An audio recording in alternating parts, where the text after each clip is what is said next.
you everyone for coming tonight. My name is Brian Smith. I'm the senior pastor of Trinity Wilmette. Our tag is that we're a welcoming community of compassion and faith. And I think that welcoming part is really an important identifier for our faith and for the topic today.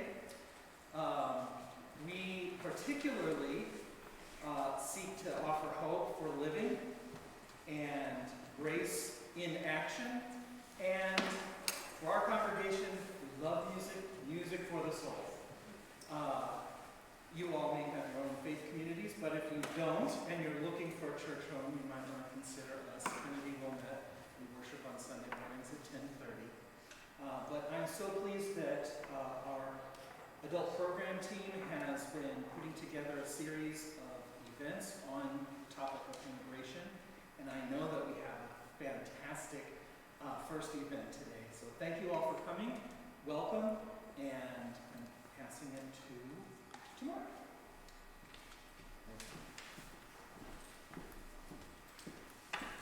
Good afternoon. I'll extend my welcome to Brian. We're glad you're here. It's certainly cold enough outside. We were worried that might discourage some of you, but it's warmed up a little bit to make us easy to travel outside. We're so excited to do this. As we thought about and brainstormed our programming ideas and opportunities that we could share with the community about 6 months ago, this idea of immigration came up, and frankly, we almost brushed it off. It's like, that's not really relevant anymore. You know, the buses have stopped rolling in. We don't see the newspaper anymore. It just doesn't seem like it makes sense. We push through that, though, and recognize that immigration is constantly a stress point and a challenge in the U.S., even if it doesn't make our local papers. And now it just seems very pressing that we would have made that decision 6 months ago and we faced the week that we possibly faced with all the pressures that will continue to put on that broken system. We've organized this program, and I'll talk about it at the end. There's actually 5 components. This is the first one. We want to invite you to all 5, each take a different perspective to talk about immigration, its role in the U.S., the situations that face the people who are in those immigration circumstances, and how we as Christians or as a community can be supportive, help, and understand that. Today we're really pleased to have Claudia Marchan as our first kickoff speaker. My wife was supposed to be the hostess and do the introduction. She's not able to be here, so I have that introduction I'd like to share with you. We welcome Claudia to kick off as our speaker. She represents the Northern Illinois Justice for Our Neighbors organization. They provide free, high-quality legal services to low-income immigrants. They engage in education advocacy efforts and build cross-cultural communities. She's going to educate us on the many facets of immigration in the U.S., how and why people come to the U.S., the roadblocks they face in coming, policies and the headlines, and how we can help. She will share countless stories of families and what they have endured to be here in the U.S. with us. Claudia was born in Monterrey, Mexico, and she immigrated to the United States at 4 years old. She grew up in Chicago. She holds a bachelor's degree from DePaul University, an MBA from the National Louis University, and is currently part of their community in the psychology doctoral program at National Louis University. Claudia joined her team at the Northern Illinois Justice for Our Neighbors, NIJFON, is that what you call yourself? NIJFON. NIJFON, with her background in community organizing, community development, and financial management. Her passion for community organizing developed while she was volunteering and working for a nonprofit in Pilsen, where she led various social justice issues around access to education, early childhood initiatives, affordable health care, and comprehensive immigration reform, amongst other things. Claudia, welcome to our church.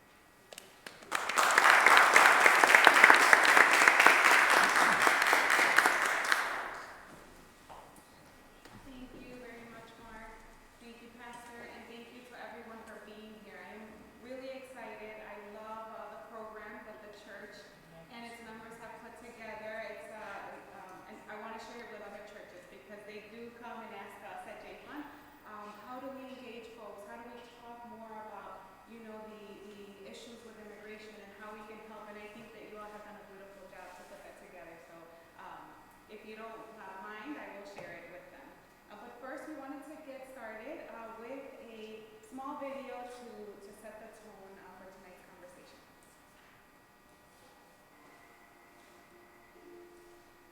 Our journey was long and full of danger.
Okay, is that better? Okay. So thank you. So I will start with a little bit with an introduction of who I am and also who Northern Illinois Justice for Our Neighbors, what our organization is. So I'll start a little bit with my story. As you heard, I came to the United States at the age of 4 after being left in Mexico by my mom at the age of 9 months. Now, you may hear that and you may say, 9 months? Like, why would a mother ever leave her child, you know, her baby, at 9 months? But the circumstances were such for my mom, right? She struggled a lot when she was growing up. She had to travel away from her mom at the age of 14, so that she can get an education. So my mom grew up without her parents because they wanted her to have an education. And in rural Tampico, Tamaulipas, that was not possible because she had to walk to school about an hour and a half away. And so she went ahead and she moved. She went with her aunt, who allowed her to stay, work at her restaurant, and go to school. And so my mom had a hard life. Then she found herself a single parent who was this far from graduating with her accounting degree in Mexico, but she could not afford her thesis and her, you know, basically like her graduation packet. So she decided that the best thing to do was to immigrate to the United States, and the best thing for her and for myself, right, as a 9-month-old, she really wanted me to have the opportunities that she struggled so much to have for herself, and she could not stay there not knowing what it would be, right, for the two of us. So then her journey became here in the United States. She was able to apply for legal permanent residency in the mid-'80s with the amnesty. And she was, you know, this is where I like to talk a little bit about our organization's high-quality legal services, right? Because so many times you find that clients find themselves in the hands of, you know, folks that are not after their best interest, folks that may not be attorneys, and they may actually say that they're attorneys, right, and they're not.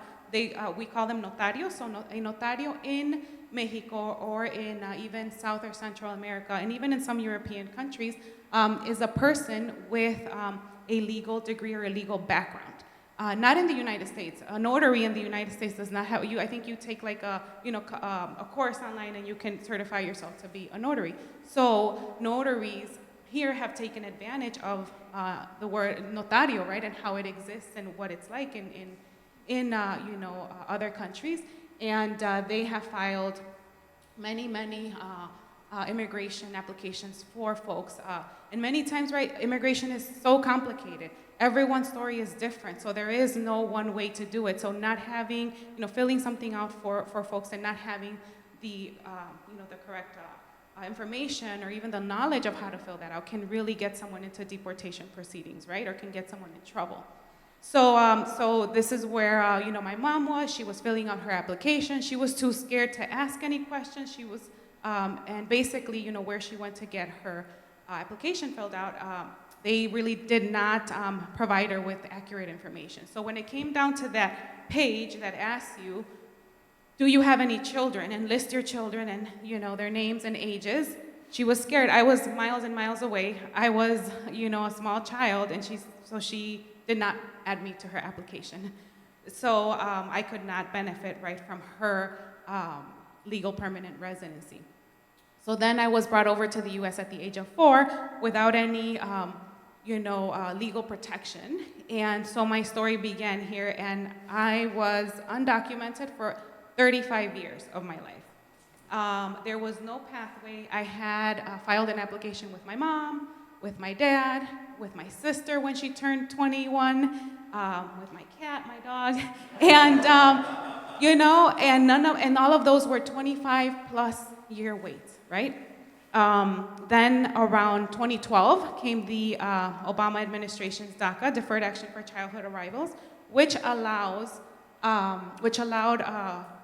folks that were brought here when children and allowed them to have temporary legal protection and a temporary work permit, right? Those two two things, but temporary, with the word temporary in front of them, right? Which means that every 2 years, right, I had to apply. And then come 2017, with the first run of the Trump administration, no longer can any new applicants apply to DACA, right? So DACA's still standing today. We just heard news on Friday or Thursday. I can't keep my days straight anymore. There's so many things going on. But we just heard news from the Fifth Circuit Court that it's not upholding DACA. It said that DACA, is not legal, or there's some illegal issues around it, but that it will allow to continue renewals, right? So it's kind of mixed news, right? There's bad news there definitely, because the circuit court is not keeping it legal. But the other piece of it is that it is allowing renewals. So ever since 2017, renewals have continued to happen, but folks are on a very thin line, right? Very uncertain, just on balance beams. And with this news and with everything that's going on, with the change in the administration, we don't know which way that is going to go. So that's what I had for 10 years, DACA. And then, as I stated, immigration, and we'll hear a little bit when I start talking about the organization, immigration is so complicated that you need very specialized, depending on whether it's asylum, whether it's DACA, employment is very different, right? Like at NIJFON, that's the only kind of relief or benefit that we don't offer is employment, because it's so complex. So I had gone to maybe 5 to 6 or 7 attorneys, nonprofit, some for-profit, and they all said, there's no legal benefit, you have DACA, let's see what happens with DACA, and that was it.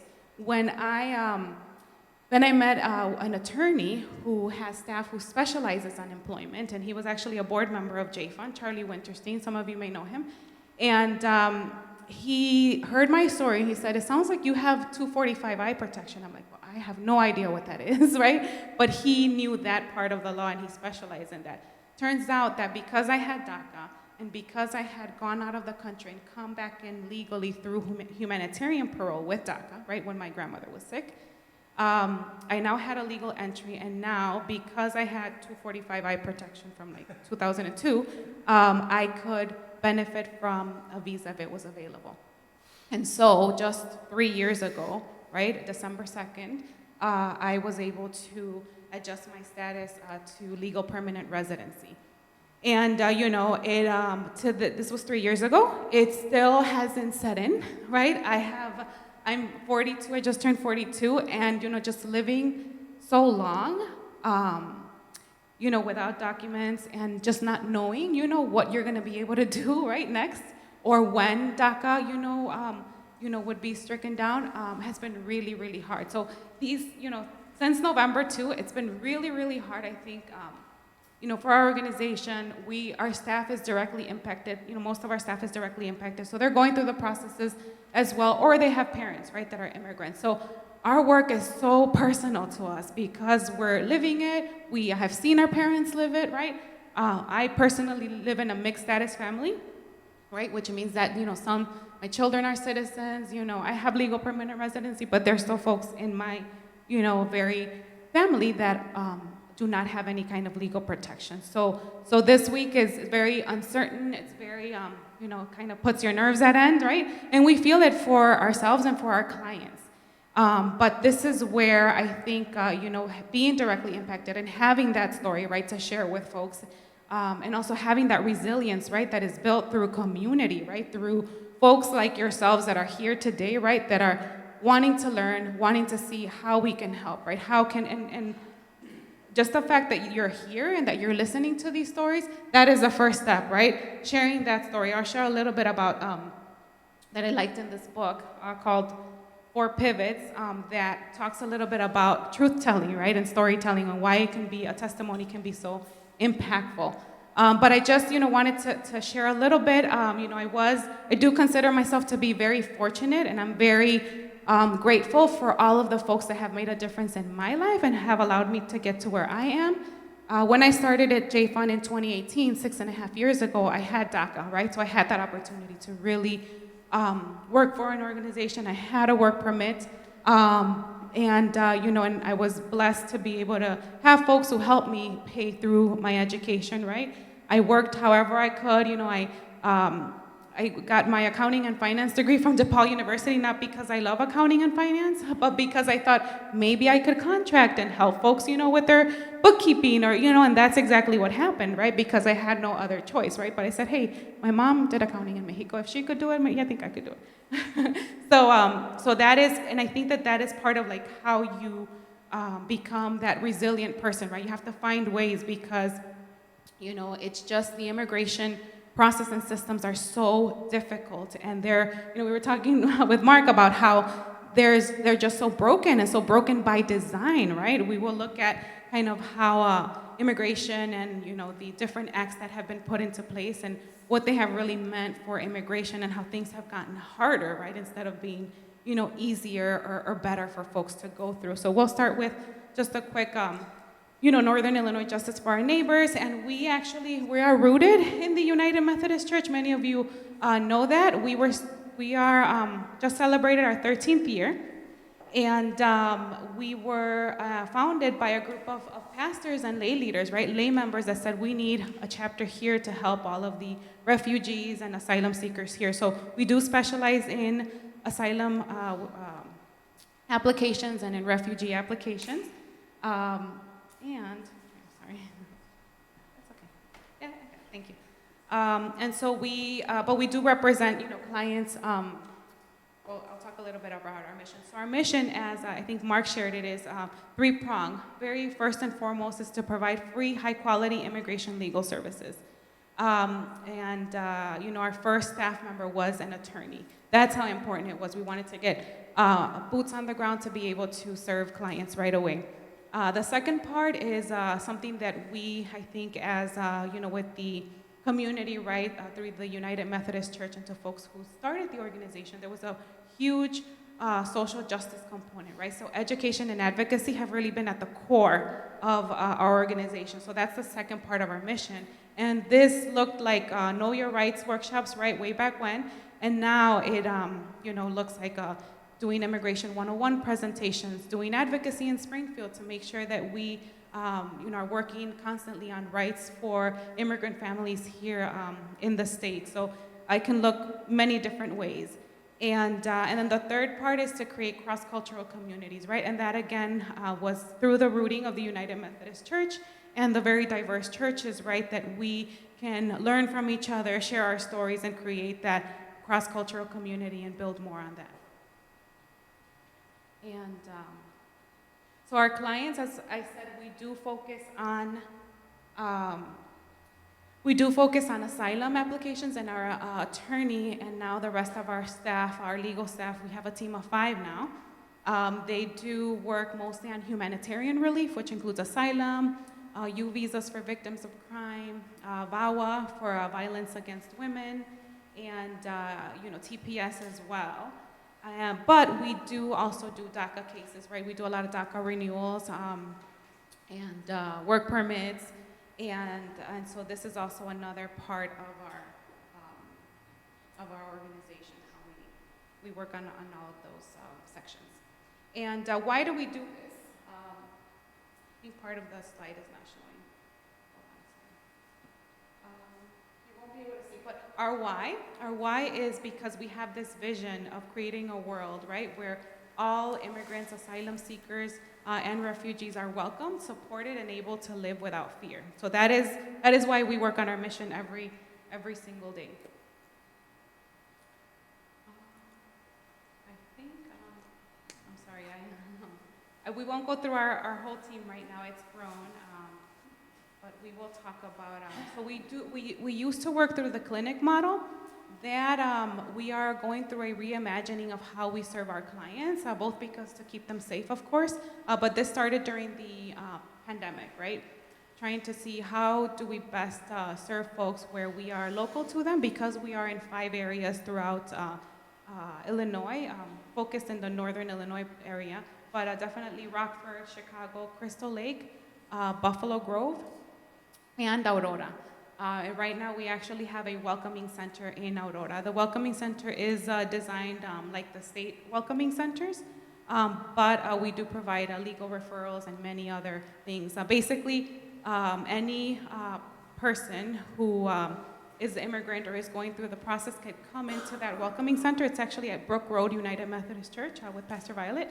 Anyone can come in there and request, whatever assistance it is that they need. And if we can't help them, right, because we don't have all of the services available, we do have community relationships and partnerships where we refer them out to other organizations. But I'd like to talk a little bit more about our legal services here. So we do also have family-based petitions, which means a lot of our asylum seekers, after they do get granted asylum and then legal permanent residency, will have their derivatives apply, right? So they will have their family members because through their asylum processes, they are here either by themselves or, maybe with one or two other family members, but the families are separated through that whole process, right? So once they are granted asylum and then legal permanent residency, then they are able to add their family members to their applications. For some clients, this has been 10 plus years, right? We just had a client who I want to read a little bit of their story here. But we just had a client from Nigeria who came to NIJFON in 2014 when we were a small and young organization.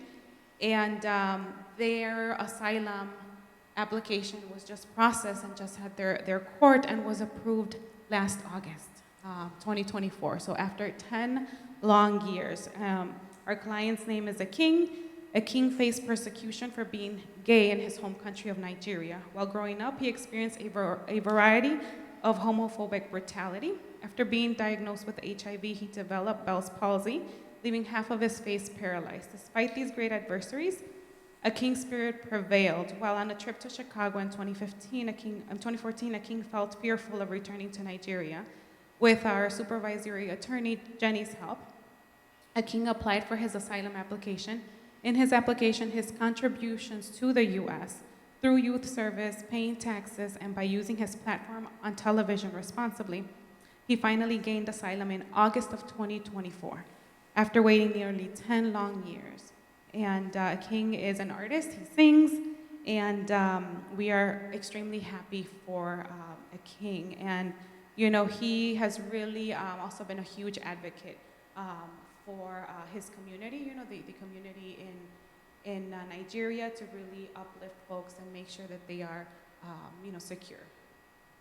So that is, one story of the many. We actually had two clients, very similar, both from Nigeria, and both of the cases came up kind of like one after another. They were both around the same time, and they did come up one in August and one in September. But these are the long journeys, right? And then what happens to our team, right? The legal team, right, in the back end is that for 10 years they have to continue, providing the services to the clients. They have to continue updating on their case. I mean, just the amount of work that goes into making sure that someone knows and feels that the organization is doing everything that we can to continue moving forward, right? To responding to the request for evidence, right? Because that became very, very heavy and heavier during the first Trump administration, for sure. And so, when we were working with a king, right, to very responsibly and respectfully share his story, we were going through, I'm sorry, I just lost my train of thought, but there's so much to share. But when we were actually, working with a king, we just found that, there were so many more requests for evidence during the beginning of the pandemic, and those never went away. Now, requests for evidence, right, require that you really have to go through the whole application packet, right? So we were sitting with him, going through how to put his story together and share it. I got to see one of the, I think it was like a 20-page, that request for evidence that the team had prepared. And I could not get myself through it. When I was reading through it, I was like, number one, how does our client have to relive this every single time, right?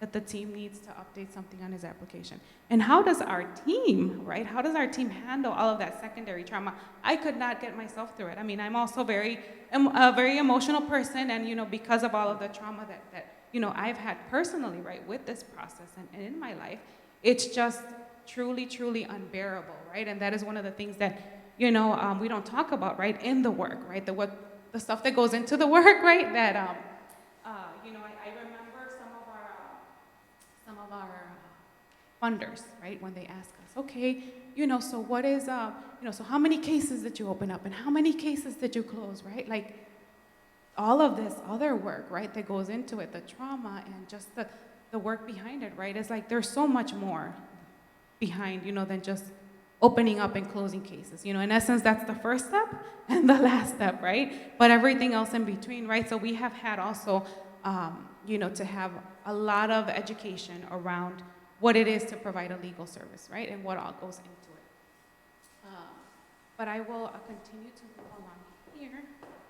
I'm just going to skip through a few slides because we have a couple of things to go through here. So I talked a little bit about our education and advocacy. So, but I will talk a little bit more. So we've definitely, NIJFON really has been at the front line with a lot of the recent attacks. I think you may have all heard on the attacks on like the Welcoming City Ordinance in Chicago and just the Illinois, being a welcoming state. So through our education and advocacy efforts, we have been able to participate in, at City Hall. Actually, just last week, it was probably, I think, in the news, one of the local aldermen, there were actually 2 aldermen that wanted to, last week, make sure that ICE is able to contract with the police department so that they can contribute to the raids and through the deportation efforts. And we were there, we showed up with not only, of course, JFON, but over 80 plus organizations to say, this is like not only something that would hurt immigrant communities, right? But it would actually hurt, all communities, specifically, marginalized communities, communities of color, right? Because you're stripping the due process rights, through these laws that really have the Chicago Police Department, right? In the case of Chicago, really be involved with and concerned with stuff that is really the federal government, right? Coming in and infringing itself. So the vote was actually blocked 39-11. So, there was definitely huge support from the community because the community knows and understands how hurtful, this would be. On top of that, Illinois is a welcoming and sanctuary state through the Trust Act, and the Trust Act very clearly specifies that there will be no collaboration between ICE and police officers, Cook County, and all of the departments. Now, with what is coming down in this next week, we're really all kind of just waiting to see, what executive orders and what, because Chicago has been singled out as a state where, as a city that, because we have that welcoming city and Illinois is a welcoming state, will we, come after, so that, so there's a lot of pressure there and definitely a lot of uncertainty right now. But that is part of the work that we do. We have done a lot of that advocacy. A lot of the advocacy has also been around DACA, right? We talked about the Deferred Action for Childhood Arrivals, and really keeping DACA and expanding DACA to provide a pathway to citizenship and to legalization. I will shift over here. Okay, so I want to talk a little bit about, you heard all of these stories, right? And with storytelling, there is very much to be learned from it. We can share, right, the stories.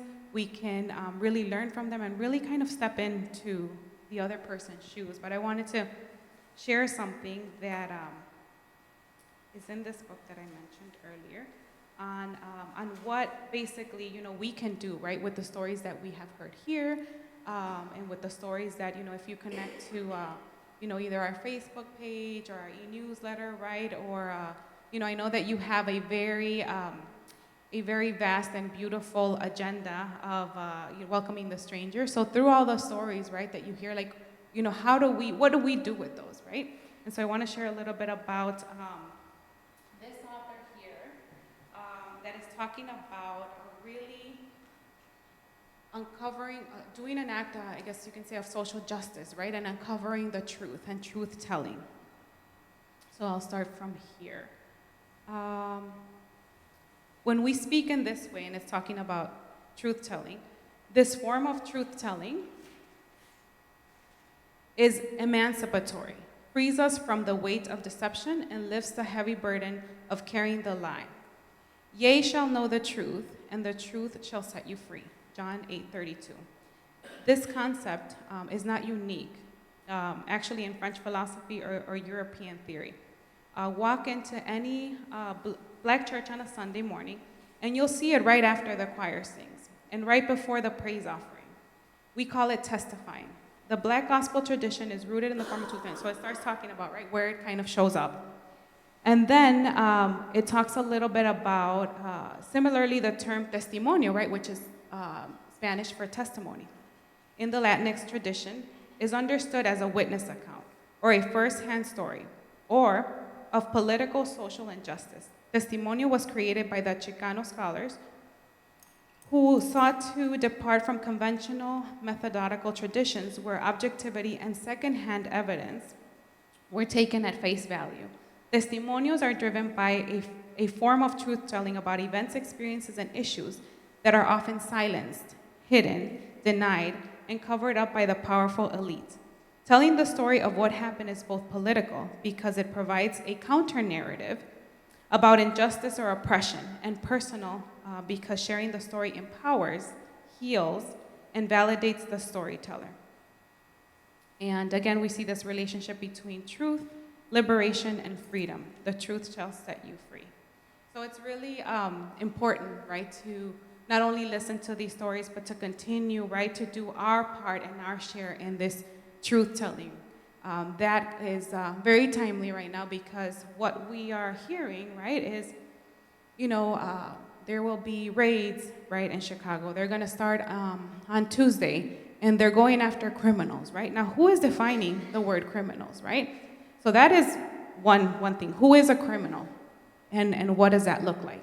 Number two is, once you give, right, authority to federal ICE agents that were basically trained, like these folks are trained to really be vigilant, right, of the border. And what we know, right, from organizations like Al Otro Lado and all the other organizations that are doing border work, right, many, I think, I've also heard from many church members, right, they do a lot of work with the organizations at the border, is that really, these agents are trained, right, to really go after people.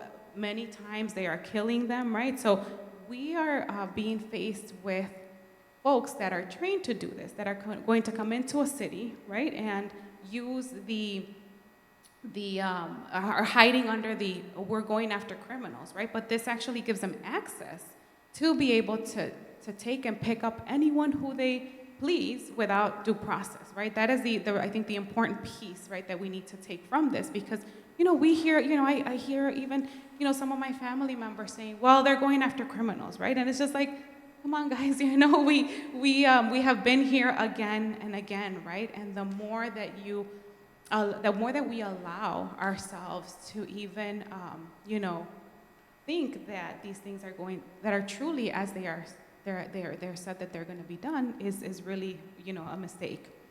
And so, as we hear these conversations, right, again, many of these within our own families, right, I can tell you we had a lot of Thanksgiving and Christmas, and, some of those conversations are like, okay, we are not going to talk about this here, right, because it just gets, it gets really, it's really disheartening, right, to see when all of this stuff is being put out in the media, right, and really there's no real truth behind it, and families get hurt, families will be separated, right? A lot of the families that are fearing are families that have been here and built a home for 20, 30 plus years, 40 years, right? That have had no kind of pathway, no benefit.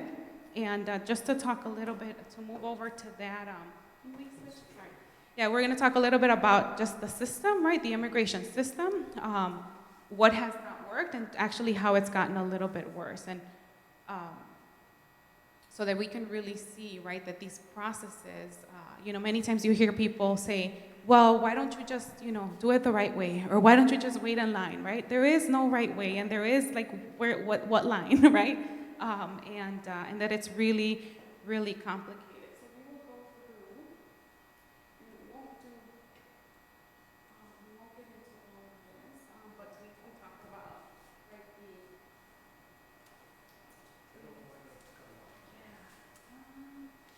yeah, I can just talk about it. No worries. But you know what? I think it may be to do with this because it's not allowing me to see it. But I can just, while you do that, I'll just continue looking through. But why do, one of the reasons why immigrants come here, right, is for opportunity, right? Whether it's economic or educational opportunity. In my story, right, that was one of the things that I shared. The other one is safety, right? I shared that through a king story. He was being persecuted in his home country of Nigeria. And the other one is family, right? Sometimes they overlap because mine was definitely educational and to be with my mom, right? To be reunited with my mom. So there, those are kind of the three areas, but there's certainly more, and everyone's story is different, right?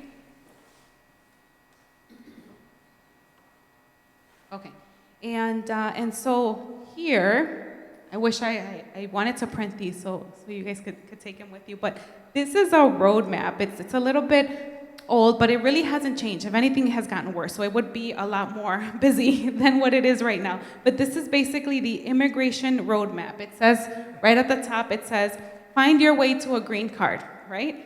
And there's a little start at the top right here, right? And then depending on where you're at or your situation, you can go and kind of find your way through a green card, right? But this is the reality, right? This is the reality of the system, of that broken system, by intention that we talked about, right? And things have really not gotten easy. In my story, I shared it was 35 years of being undocumented, right? 10 of those years documented with DACA temporary protections. And so we'll share here a little bit of the evolution of the law, right? So there was actually no application process to immigrate, right? Before it's here somewhere, like 1950, 54 or something. Actually, here we see in 1952 is the Immigration Nationality Act, right? So that is where, right around here, 1952, this is where we actually start seeing the government say, okay, we have to have some kind of a process, and there needs to be applications, right? And then, the United States is one of the countries that was really late in the game in actually opening up its borders and its arms to refugees and asylum seekers, right? So we start seeing that like in the 1980s. You'll see there the Refugee Act of 1980, right? And since then, instead of making those processes, better for folks who are fleeing persecution, we see what happened in 2015, 2017 is that we see those numbers, right, where the cap was at 80,000 per year for asylum seekers, then it got slashed to half, right, to 40,000, right? And as it is, asylum is very specific. You need to it's government persecution, right? And it's very, very specific. So the goal when someone is actually going through an asylum application, the goal is really not to give someone asylum. It's really to, how do you deny, right, this person? It's very rigorous and it's very intense also on the applicant. And in where things started to get a little bit, I guess you can say worse, right, for immigration was in the mid-90s with the Illegal Immigration Reform Act of Immigrant Responsibility Act, which is also known as IRA. And this is where, immigration is a civil process, but this is where the immigration started being criminalized, right? And this is where the 10-year bars, for those of you that have heard of people that have been living here and that are perhaps going through an adjustment of status process, right, to be able to obtain their legal permanent residency. If, there's something that comes up in their file or when they're doing their consular process, right, they have to go back to their country of origin and wait. For many of those folks, a 10-year bar is triggered, which means that you have to wait for 10 years. So if you had your family here and your kids here, and now you have to wait for 10 years, I mean, you can't come back you're not allowed to reapply until 10 years. So that is when, and that actually didn't exist before 1996. This was through this act that also criminalized a lot of other crimes that, if folks were to have found themselves with the criminal justice system. Well, there is a criminal justice system that takes care of making sure that, people go through that system and either pay their dues, kind of do their time. But then you have the immigration system that decides in the 1990s that now it's also going to criminalize double time, right? So that is where, immigration really starts getting even more complicated, because now you have immigration attorneys that know and will be very specific on the immigration law, right, have that specific knowledge, but they don't know, right, the criminal side of things. So now I think I heard one of our staff members call this like crimmigration, right? Like, how do you work with the two, right? When many times, again, the person has done their time. That's another piece of this going after criminals, right? They're criminals in the books of the immigration offices, right? Of the ICE offices. But these are folks that, may have already done their time, right? That just came out of a 2-year sentence or 3-year sentence, right? And are trying to put their lives together. Now, these are the people on ICE's list, right? So those are the, part of who these criminals are, right? Then when you're going to knock on the doors, we heard how cynical, right? The rhetoric around all of this is, oh, we're not gonna separate families. We'll take everyone, and the children citizens can go too, right? I mean, this is just, getting so much out of control, where just the idea, right, of what is happening is a little unbelievable, but it's all kind of in, how this was designed. Of course, we know, you probably have heard of, when the Department of Homeland Security was actually created, it was created in the 2000s, right after 9/11, and with the purpose of processing or going after terrorists. But that's where ICE came out of, right? That's where the Immigration and Customs Enforcement came out of. So, again, something that did not exist, but that really was taken for another purpose, and actually to enforce, family separation. One of the other things, when we talk about family separation, is, all of during the first Trump administration, there were 5,000 children that were separated from their families. There's still 1,000 that have not been, reunited with their families 8 years later, right? So this is another thing that we're running into now, right?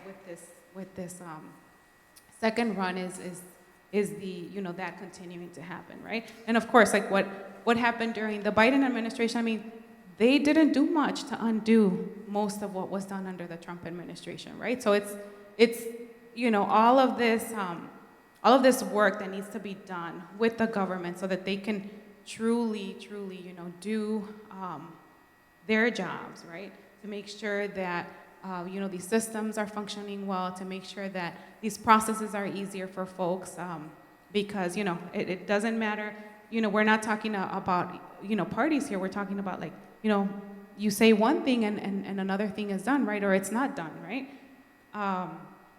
So that is a little bit on the law. And of course, 2012 is DACA, right? We talked a little bit about where DACA is, right? And the uncertainty of it. There are about 700,000 individuals that have DACA in the U.S. And so we're talking about 700,000 individuals that don't know what the next 6 months are going to look like, right? Now that the Fifth Circuit struck DACA and basically said, like, it's not it's illegal.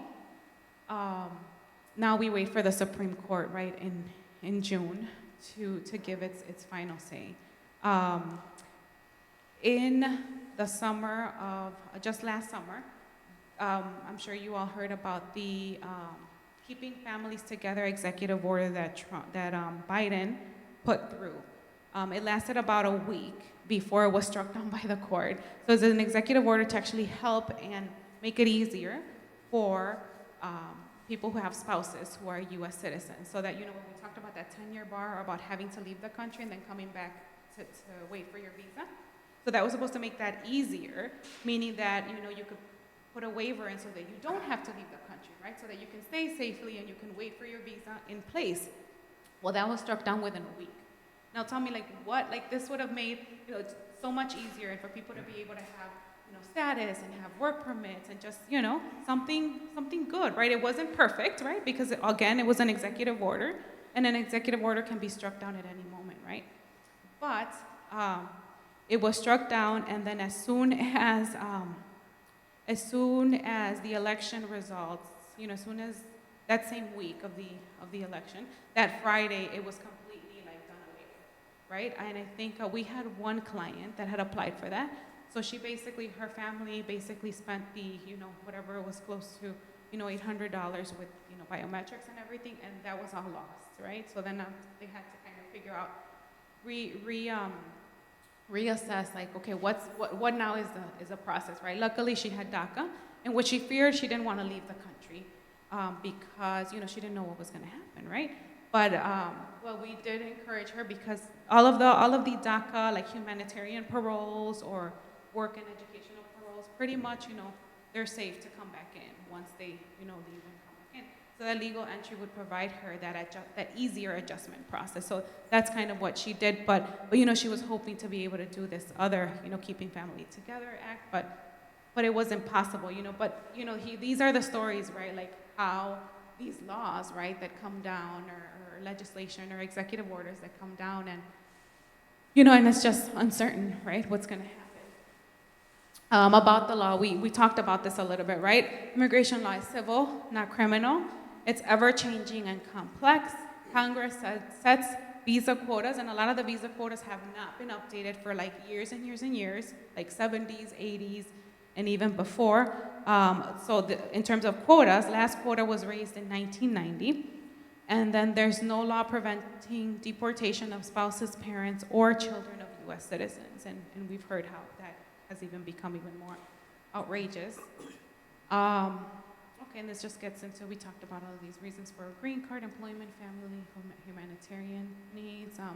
We also talked about this right in my presentation. Visa times can be excessive of 20 years, and that's actually low, 20 years. It's 25, 30 plus years, and that's if nothing happens in between. So you can't, if it's a, visa for a child, you can't get married. If it's a visa sponsored by your parents, if your parents die, that, something happens, that's it. That's what happened to my aunt. I was sharing with Mark that my aunt was in a consular process, and she had to leave the country to wait for her visa. My grandmother was sick. She passed. Her waiver was through my grandmother, and then she had no waiver. So she has now a 10-year bar, and she can come back in 2028. It was about 2018, right, when this happened. It's, and of course, these have to be sponsored, so you can't self-apply for many of these. There's financial challenges, although we do provide all of our services free of charge. Yes? It is so much. Yes. Right? I can't imagine the uncertainty that it is. I personally, and I suspect there's a lot of out there, want to know how I can be helpful Yes. for this. Yes, I will get to that in just a second. And there have been, thankfully, many avenues right now that are open, right, depending on the amount of time that you have or the availability. But yeah, so there are, what I was wanted to talk just briefly about is we do provide all of our services free of charge. So all of our attorneys do not charge for any of the services, any of the processes, but clients do have to pay their application fees, and the application fees have gotten, every time they're raising the application fees, many times we have to raise funds for the clients. We have in the last 2 years have had a call out, right, to get some funding increase for application fees for clients, because some clients, when we found out that there were different things coming down for asylum, for DACA, and for TPS, we had to call some of our clients and say, hey, like, we have your application here, you've been like, can you put together, your, application fee so we can send that out, right? And some of them could, some of them couldn't, but that's definitely another. So we talked about all of this, so we can move into how to help, right? And there are a few ways, and I can leave you with, we can share, I may have some flyers with our information, but we can share our email definitely, or direct you to our website. But right now, you can definitely advocate. So because of the environment that we are actually going into in this coming week, right? And we've all kind of seen, there's been some stuff in the news too. But so what we normally have done in terms of advocacy is, what better person, right, than the directly impacted person to advocate for themselves, right? We don't mean to ever be anyone's voice, right, even though our staff is directly impacted, but we do take our community navigators, our clients, right, when it's safe to do so, to advocate for different, at the local level in Springfield and also at the federal level. Calls into senators, legislators, right, all of that. But now this has become, because of the environment, right, that we are living in now, this is extremely dangerous for folks, right? We don't want to put them out there. So this is where, folks that aren't affected, right, that can really be that voice and support and help and say, hey, this is something that, we should support. These are the stories, this is why we need to do away with this, and this is why we need to keep this. Just very recently, we had, in order that win for the welcoming city, right? It took, our organization, our board was making calls, right? So we send out emails, we send out e-newsletters and say, call your senators, right? Call your aldermen, call your legislators. And so that is something, that can easily be done. And the easiest way to do that, to have a channel of like where you can advocate, is to sign up to our newsletter. So I can give some instruction on where we can do that. So that's one thing, is advocating, right? And another thing, so we also don't have to wait, like this period of time from January to about May is when legislators are in session. So this is the time where you can call up your local alderman and say, hey, like this is what is important to me, right? Because the first thing that we get from legislators that are not supportive is like, I'm getting 10 calls a day against this and no calls for this. Like that is literally what they use, right? Because they are, they're listening to their constituents, right? So they say, until I'm like the number of calls, right, go the other way, or until I hear that the community wants otherwise, then, my vote doesn't change, right?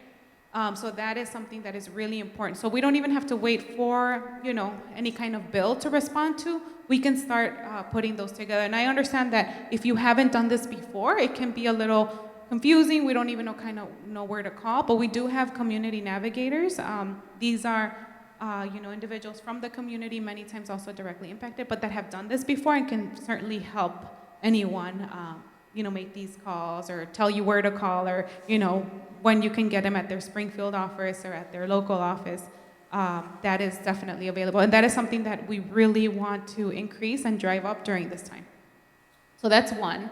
The other one is, we talked about it extensively, is sharing these stories, right? Taking these stories as your own, because you have heard them, right, firsthand from a, directly impacted individual, right? Feel free to share those stories and to be able to really, bring that testimony, right, that testimonial, right, to another person, to help change those hearts and minds, or help to give a counter narrative, right? It's not even, many times it's not even about changing. We are not, doing truth telling is more about like having the person listen to something else, right? Because what they may be hearing is just one side of the story, right? The other one, of course, is donate if you can. We were having this conversation about, like funds, right, and funding. And because again, Chicago and Illinois have stood up as welcoming and sanctuary cities, there have been threats that, you know, the funding is going to be cut, right, to Illinois. And, you know, although we are trying to, you know, having state funding is not fun, right, because it has a lot of requirements, and you actually have to wait to be reimbursed, and the state takes a long time, right? So it's not the, you know, it's not the best or fun funding that we receive, but really, you know, we have a community of donors that is amazing, and having sustainers, which is like having month-to-month donors, are the best kind of donors that you can have, because you can count on that, right? You don't have to be guessing, oh, is there, you know, are we going to get from this, you know, will this donor have, you know, to give to our organization this time or not? But having sustainers, right? And we're talking about, you know, can be as simple as, you know, anything that someone can give, right? Sometimes we don't give, right? When we think about it, we don't give because, oh, well, what's my, you know, $10 going to do? What's my $20 going to do? But all of that put together, right, makes a world of difference for organizations. And the other thing, the other two pieces are take part and know your rights. So we give presentations on what is called Know Your Rights, and these are primarily for folks that are directly impacted, right, so that they can know what they should do, where they could, you know, go to in case, you know, that they are apprehended by ICE. Know Your Rights have gotten as specific as know your rights at home, know your rights in the car, know your rights in a public space. We talked about, you know, what is it going to be like for a church, right, to have a food pantry where a lot of, you know, the folks may or may not be immigrant, right? I mean, with the way that things are going, people are going to be racially profiled, right? And so, you know, that is something that is really scary, right? And it puts, you know, churches were singled out, schools were singled out, right? That they are going to have to abide by X, Y, and Z. So a lot of it is waiting to see what is going to happen, and then how do we work together, right? How do churches work together, right? And against anything that may come down. But we can train you. Our community navigators can train you to give these Know Your Rights. To give, we were also talking about, you know, not only for directly impacted individuals, but also for like employers, right? And what does an employer do, right? If ICE comes to their place of work? What does a church do, right? If ICE, like, what do you have to do versus what you know can say, hey, like, you know, this is a private space here, you know? So there's different pieces to it.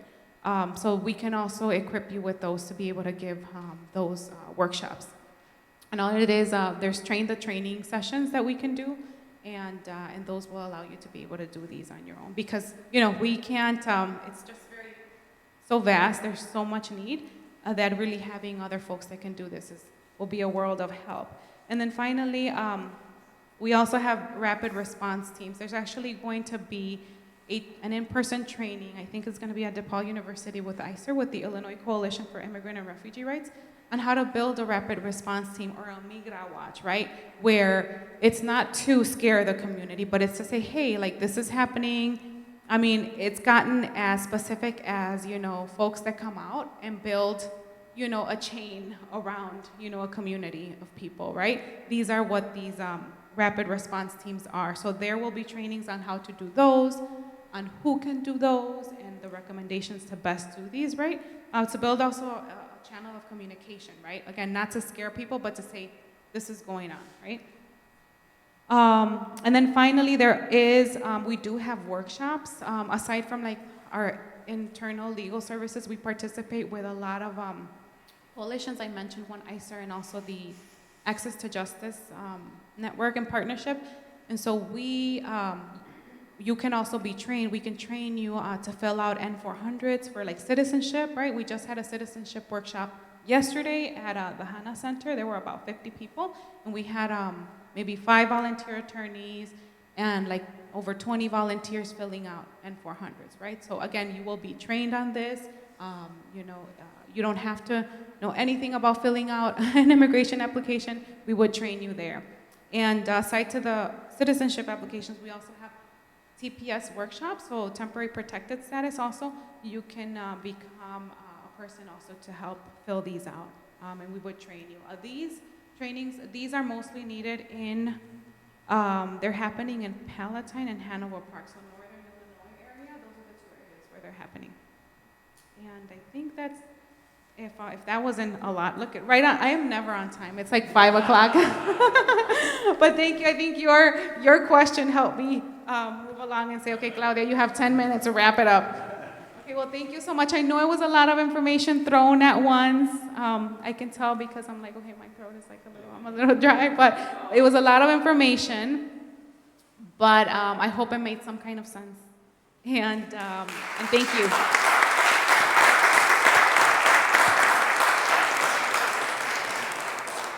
So we thank Claudia for taking her time to educate us today. Again, it's not an issue of evil and good as it's sometimes portrayed. It's an issue of people.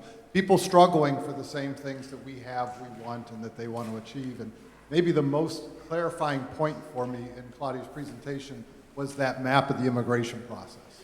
I now look forward to doing my taxes versus being an immigrant and having to follow that. 4 things to wrap us up tonight. Number 1, thank you, Claudia, for being here. We really appreciate it. One of the things that you can do to support is we'll take a free will offering at the end. As you leave, Denny will have a basket there. We welcome you to share any resource that we will then share to Claudia's organization for their support, supporting the legal rights of the immigration process and protecting those who are caught up in it. If you're not prepared to do that tonight, no problem. Send a check to the church. You can label that on your check, and our financial secretary is very good at partitioning those and making sure that they get to the right places. Second thing. Sorry, please.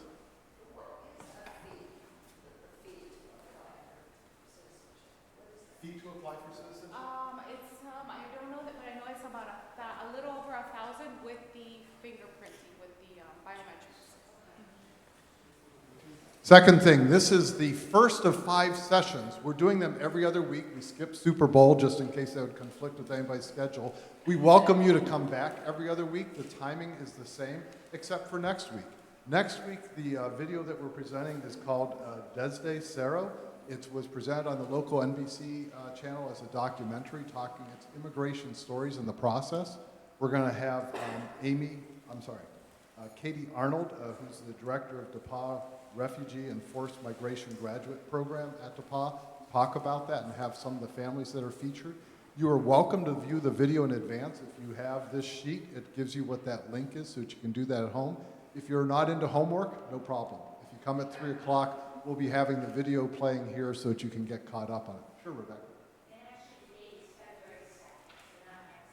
Right, 2 weeks, sorry. Yes, I'm sorry if I didn't say that correctly. So our next session, but they're every 2 weeks for our sessions. So February 2nd. February 16th, we're going to have Chicago Immigration Stories, Chicago Mosaic. It's a book that was edited by Professor Amy Tyson and Chris Green, also of DePauw University.